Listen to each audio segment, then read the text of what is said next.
The moment my father laughed during my wedding vows, I realized something strange. He wasn't embarrassed because I married a security guard. He was embarrassed because he believed my husband had already ruined his life. But what my parents didn't know was this. In less than 20 minutes, our wedding would interrupt television broadcasts across the country. And the man they called just a security guard was holding a secret powerful enough to destroy them. Stick with me. My name is Elena Mercer, and 3 months ago my parents completely stopped speaking to me. Not because I committed a crime, not because I destroyed my future, but because I fell in love with Griffin Hale. Griffin worked the night shift as a security guard in the downtown financial district. He was quiet, calm, and never tried to impress anyone. But he had the kindest heart I had ever seen. My parents, Randall and Victoria Mercer, lived in a very different world. In Seattle's elite social circles, reputation meant everything. My father owned a large investment firm, and my mother cared more about status than anything else. To them, my life had already been planned from the beginning. Private schools, exclusive parties, and one day, a rich and powerful husband. Griffin didn't match that picture at all. He drove a 12-year-old truck. He worked long 12-hour shifts. And he lived in a small apartment near the marina. But none of that mattered to me. The first time my parents met him, things went exactly how I feared. My mother looked at his uniform and said loudly, "Elena, you brought the building's security guard to dinner?" My father burst out laughing. Griffin didn't react. He simply shook their hands politely and introduced himself. Later that night, when we left my parents' mansion, I apologized to him again and again. But Griffin just smiled calmly. "Don't worry," he said. "People reveal who they really are pretty quickly." At the time, I didn't fully understand what he meant. 2 months later, when we announced our engagement, my parents tried something unbelievable. They offered Griffin $50,000 to disappear from my life. They told him he would never be accepted in our family and that he was ruining my future. Griffin refused without even thinking. After that, my parents spread rumors to our relatives, claiming Griffin had tricked me for money. Half the wedding guests canceled. Yet my parents still showed up to the ceremony, clearly hoping to embarrass us. And now here we were, standing at the altar. My father laughing during my vows. My mother whispering insults behind me. Meanwhile, Griffin gently squeezed my hand like he knew something I didn't. Suddenly, the church doors opened. A man in a navy suit walked down the aisle with an earpiece in his hand. He leaned toward Griffin and whispered something quietly. Griffin nodded once, then turned to me. "Elena," he said softly, "the broadcast is ready." I stared at him in confusion. What broadcast? At that exact moment, every phone in the church began buzzing. The church suddenly filled with the sound of buzzing phones. Guests began pulling their phones out of their pockets and purses. Confused whispers spread across the room. I looked around, not understanding what was happening. Some people were staring at their screens with shocked faces. Others were quickly opening news apps and videos. "What is going on?" I asked quietly. Griffin looked calm, but I could see the seriousness in his eyes. He held my hand gently. "Elena, there's something I should have told you earlier," he said softly. My heart started beating faster. "What do you mean?" Before he could answer, one of my cousins gasped loudly. "Oh my God, this is live on the news." Several guests turned their phones toward each other. On their screens was a breaking news broadcast. A reporter was speaking urgently while video clips played in the background. I heard the words clearly. Federal investigators have revealed evidence of a major corporate fraud case involving several powerful investment firms. My stomach tightened. Then the reporter said the name that made my whole body freeze. Mercer Capital. That was my father's company. I slowly turned to Griffin, my mind spinning with questions. "What does this have to do with us?" I whispered. Griffin took a deep breath before answering. "For the past year, I haven't just been working as a security guard," he said. "I've been helping with a federal investigation." I stared at him in shock. "A federal investigation?" He nodded. "The building where I work is close to several financial offices. Investigators needed someone inside the area to quietly observe what was happening." My thoughts rushed back to the night we first met. Griffin had been working outside an office building near my father's company. At the time, I thought it was just coincidence. But now everything felt different. "The investigation is about corporate fraud," Griffin continued. "Millions of dollars taken from investors and retirement funds." I felt cold hearing those words. "And Mercer Capital is one of the companies involved," he said quietly. I shook my head slowly. That can't be true. My father would never. Griffin gently interrupted me. When I first met you, I didn't know you were Randall Mercer's daughter, he explained. It was an accident. He looked directly into my eyes. But after I got to know you, I realized something important. What? I asked weakly. You had no idea what was happening, he said. You were completely innocent. Tears began forming in my eyes. So you stayed close to protect me, I whispered. Griffin nodded slowly. Yes. I didn't want you getting hurt by something you weren't part of. He glanced around the church where guests were still watching the breaking news. But today changed everything, he said. Our wedding forced the investigation to move forward sooner than planned. The church was no longer quiet. Guests were whispering, staring at their phones, and looking at my father with confusion and shock. I could barely breathe as I watched the news report playing on someone's screen. A reporter stood in front of a tall office building and spoke seriously to the camera. Federal investigators have uncovered a massive financial fraud operation connected to Mercer Capital, she said. My heart dropped when I heard the name again. Mercer Capital was the company my father had proudly run for years. It was the same company he always claimed helped people grow their savings and secure their future. But the reporter's words told a completely different story. According to investigators, she continued, millions of dollars were secretly taken from retirement funds and small investors. Many families trusted Mercer Capital with their life savings. I felt the room spin around me. People who had trusted my father with their futures had been robbed. Guests around the church began murmuring louder. Some looked angry. Others looked shocked. I slowly turned toward my father. Randall Mercer was no longer smiling. His face had turned pale, and his jaw was tight. My mother stood beside him, whispering nervously. On the screen, the news broadcast continued showing documents and recordings. Hidden videos showed Mercer Capital executives talking about secret transfers. There were files with numbers, bank records, and financial reports. Everything looked real. Everything looked serious. Griffin gently squeezed my hand again.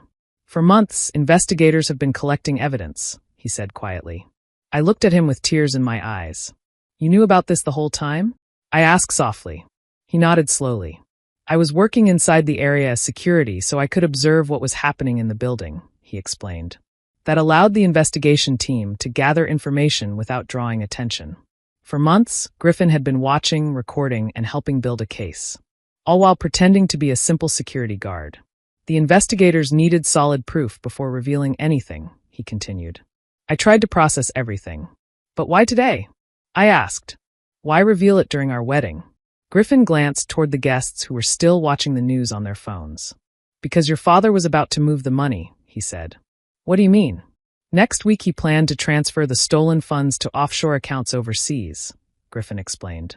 Once the money left the country, it would have been almost impossible to recover. The investigation team couldn't wait any longer. They needed the truth to come out before the money disappeared forever. And somehow, our wedding became the perfect moment. Most of my father's business partners and relatives were already gathered in one place. When the news broke, everyone would see the truth at the same time. I slowly looked around the church again. What was supposed to be the happiest day of my life was turning into the moment my father's entire empire began to collapse. As the news continued playing on everyone's phones, the truth about Mercer Capital became harder to ignore. People were whispering, some were stepping outside to make calls, and others were staring at my parents with disbelief. But while everyone around me was reacting to the news, my mind was traveling back through the past. Suddenly, many memories started making sense. Growing up, my parents always controlled every part of my life. At the time, I thought it was normal. They always said they were doing it for my future. But now I realized something different. They never cared about my happiness. They only cared about their reputation. I remembered when I was choosing a college. I wanted to study art and design. It was something I loved since I was a little girl. But my father didn't even let me finish explaining. You're going to study business, he said firmly. Mercer children don't waste time on hobbies. My mother agreed immediately. It looks better for the family name, she said. So I studied business, even though it never made me happy. The same thing happened with my friends. Whenever I wanted to spend time with someone, my mother would first ask about their parents, their jobs, and their social status. If they weren't from the right families, she would quietly push them out of my life. Elena, you need to surround yourself with the right people, she would say. But what she really meant was rich people. Even my past relationships were controlled. Every man my parents approved of came from a wealthy family. They had expensive suits, luxury cars, and impressive job titles. But none of them ever truly cared about me. They only cared about the Mercer name. Then I met Griffin. He didn't come from money. He didn't try to impress anyone. He didn't treat me like a business connection or a social trophy. For the first time in my life, someone listened to what I wanted. When I talked about my dreams, Griffin actually paid attention. When I felt confused about my future, he told me something no one had ever said before. "Your life belongs to you," he once told me gently. Those simple words changed everything for me. But they also made my parents furious. To them, Griffin was a threat. He wasn't rich. He wasn't powerful. And worst of all, he wasn't someone they could control. They believed he was ruining their carefully planned future for me. But the truth was much simpler. Griffin was the first person who ever allowed me to live my own life. And that was exactly why my parents hated him so much. The buzzing of phones never stopped. Almost every guest in the church was now staring at their screen. The quiet wedding ceremony had turned into something completely different. The broadcast Griffin mentioned had officially begun. Across several major news networks, the same report was airing at the same time. A large red banner on the screen read, "Breaking news, major financial fraud investigation." People held their phones higher so others could see. I watched as the report continued. A reporter spoke clearly while new footage appeared on the screen. "Federal investigators have released hidden recordings connected to Mercer Capital," she said. "The evidence suggests a long-running fraud operation involving millions of dollars." My heart pounded in my chest. Then the first video clip played. It showed a meeting room inside Mercer Capital. Several executives sat around a large table, discussing money transfers. Their voices were quiet, but clear enough to understand. One of the men said, "Move the funds in smaller amounts so no one notices." Another voice answered, "We can shift them through offshore accounts." Guests around the church gasped. Some people immediately recognized the office in the video. Others looked toward my father with wide eyes. But the broadcast wasn't finished. The next piece of evidence was even worse. The reporter announced, "Investigators also recovered audio recordings connected to the company's leadership." Then a voice played through the phone speakers. I knew that voice instantly. It was my father, Randall Mercer. His voice sounded calm and confident in the recording. "Make sure the transfers happen before the auditors check the accounts," he said. "Once the money is overseas, they won't be able to trace it." The church filled with shocked whispers. People looked at each other in disbelief. Some guests slowly stepped away from my parents. Others stared directly at my father like they were seeing a stranger. Business partners who had once praised him now looked uncomfortable and nervous. My father's face turned red with anger. "This is ridiculous," he suddenly said loudly. "These recordings are fake." But no one seemed convinced. The evidence kept appearing on the screens. More documents, more recordings, more proof that something terrible had been happening for years. My mother grabbed my father's arm and whispered urgently to him, but I couldn't hear what she was saying. Around us, the room felt heavy with tension. What had started as a beautiful wedding ceremony had turned into a moment of shocking discovery. People were no longer watching a wedding. They were watching a scandal unfold in real time. And with every passing second, the whispers in the room grew louder. The whispers inside the church quickly turned into loud conversations. Everyone was watching their phones, and the tension in the room kept growing. My father suddenly stepped forward, his face full of anger. "Turn that off," he shouted loudly. "This wedding is over." His voice echoed through the church. The music had stopped, and every guest was now focused on him. "This broadcast is nonsense," he continued. "Someone is trying to destroy my reputation." He looked around the room like he expected people to support him. For years, he had been a powerful and respected man in business circles. But this time, things were different. Instead of defending him, people looked uncertain. Some guests slowly backed away. Others avoided eye contact completely. My father turned toward Griffin with pure anger in his eyes. "You," he pointed at him. "You did this." Griffin remained calm and didn't say a word. My father looked back at the guests. "This man manipulated my daughter," he shouted. "He planned this entire thing." But before he could continue, the large wooden doors of the church suddenly opened again. Everyone turned to look. Several people in dark suits walked inside. They moved confidently down the aisle, their expressions serious. At the front of the group was a man holding a badge. The entire room went silent. The man stopped a few steps away from my father and spoke clearly. "Randall Mercer," he said. "We are federal agents." A heavy silence filled the church. "We have a warrant for your arrest." Gasps spread through the crowd. My father's confident expression disappeared instantly. "This is ridiculous," he said angrily. "You can't arrest me here."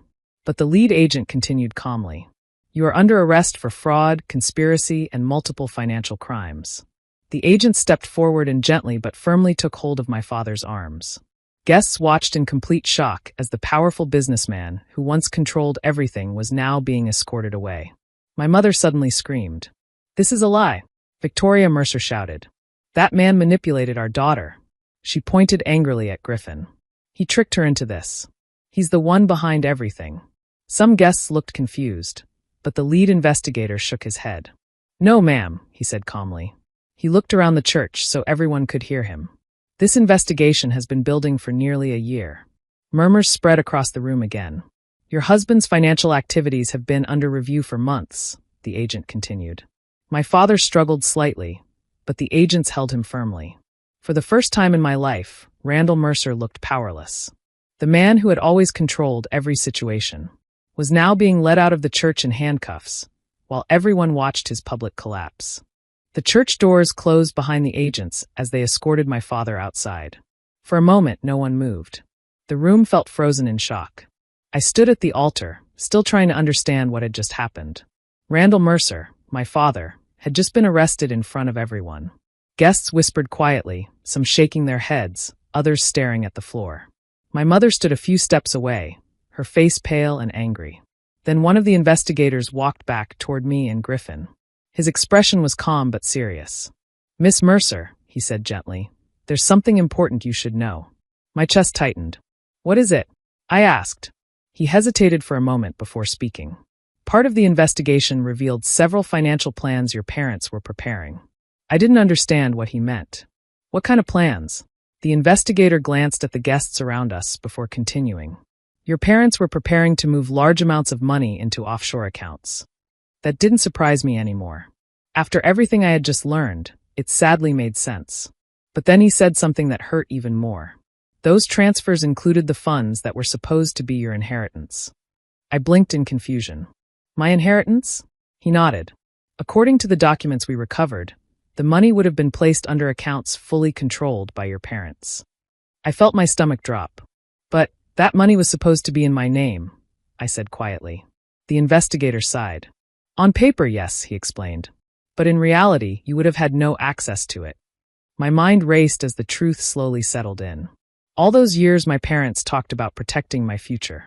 All those promises about the Mercer family legacy. None of it had been real. "They planned to move the funds overseas within the next week," the investigator continued. "Once the money left the country, you would have had no legal control over it." I stared at the floor, trying to hold back my emotions. It wasn't just about the money.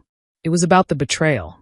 My entire life, my parents had acted like they were building a perfect family. They told everyone how proud they were of our reputation, our success, and our future.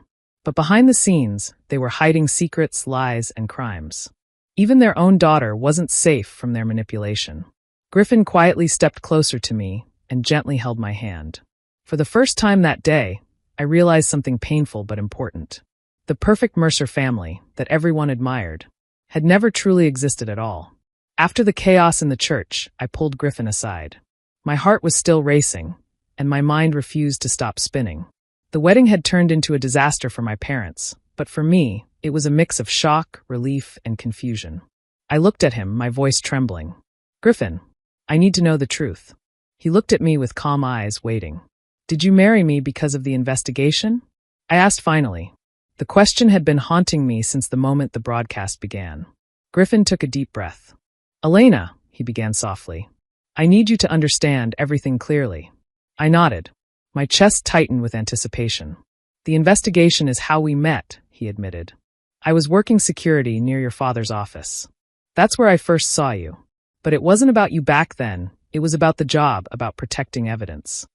I frowned, my mind racing.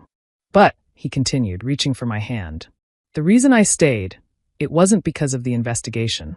It was because I fell in love with you long before I knew who your father really was. I stared at him, my heart skipping a beat. His voice was steady, honest, and filled with warmth. You fell in love with me? I whispered, unable to hide the tears forming in my eyes. Yes, he said simply. From the first time we met, I realized you were kind, strong, and unlike anyone I'd ever known. I didn't want to use you for the investigation. I wanted to protect you, and I wanted to be with you. I felt a mix of relief and disbelief. But the timing, the wedding, the broadcast, you planned all of this? He shook his head gently. No, Elena. I didn't plan the investigation. I didn't control when it would move forward. But I did ask the investigators to delay your father's arrest until after the wedding. I didn't want your life to be destroyed publicly. I wanted you to be safe and to have a chance at happiness without being humiliated. I felt a warmth spread through me. The man everyone had mocked as just a security guard had risked everything. Not for money, not for fame, but for me. Tears fell freely now as I whispered, You stayed because of me, not because of the case? He smiled softly. Exactly. I married you because I love you. Nothing else matters. In that moment, all the chaos, the lies, and the betrayal faded away. For the first time, I realized that someone had truly been on my side all along. Someone had chosen me. The moment the news broke from our wedding, it didn't take long for the story to spread across the country. By the next morning, major networks were covering the scandal, and social media was filled with headlines about Mercer Capital and its downfall. At first, I feared the coverage would make me look like I had been part of some scheme.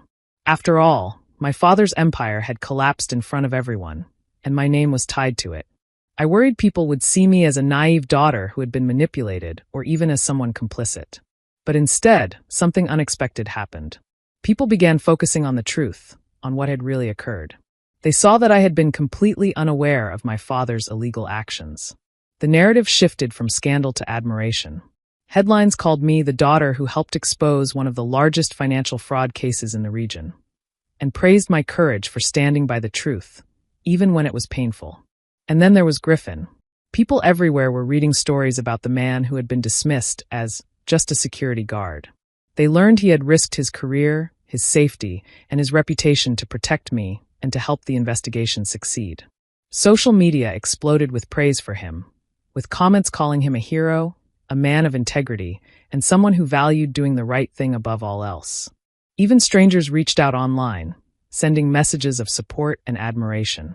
Some shared their own experiences with fraud and financial loss, saying they finally felt hope seeing justice done. Others expressed amazement that a simple security guard and a young woman could stand up to a powerful corporate empire and bring it down. I watched it all in disbelief. My chest felt heavy, but in a good way, like a weight I hadn't even realized I was carrying had finally been lifted. For the first time, people saw me for who I truly was, not as my father's daughter, not as part of his perfect family image, but as myself. Griffin stood beside me, holding my hand, quietly smiling as he scrolled through the comments on his phone. See, he said softly. The world understands now. I nodded, tears in my eyes. For once, public opinion wasn't against us. Instead, it was completely on our side. The daughter who had been kept in the dark and the man everyone underestimated had emerged as the ones who faced truth with courage, and the world was noticing. For the first time, I felt proud not just of surviving, but of standing for what was right. And I knew that from this moment on, nothing could take away the life we had finally earned. Even after all the chaos, the wedding ceremony continued. The church was quiet at first, but slowly, the mood began to change. Guests who had once doubted Griffin or whispered about our relationship started looking at us with respect and admiration. Many of them stood, some clapping softly, some nodding in support.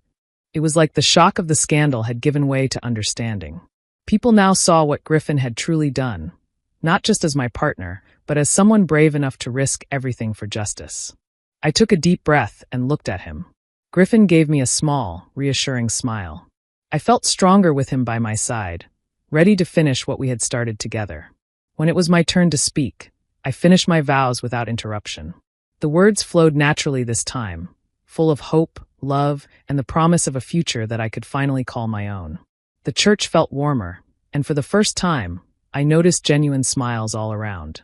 Outside, the fallout from the broadcast and my father's arrest began to take shape quickly. Within weeks, my parents' empire collapsed. Mercer Capital, the company that had seemed untouchable for so long, shut down entirely.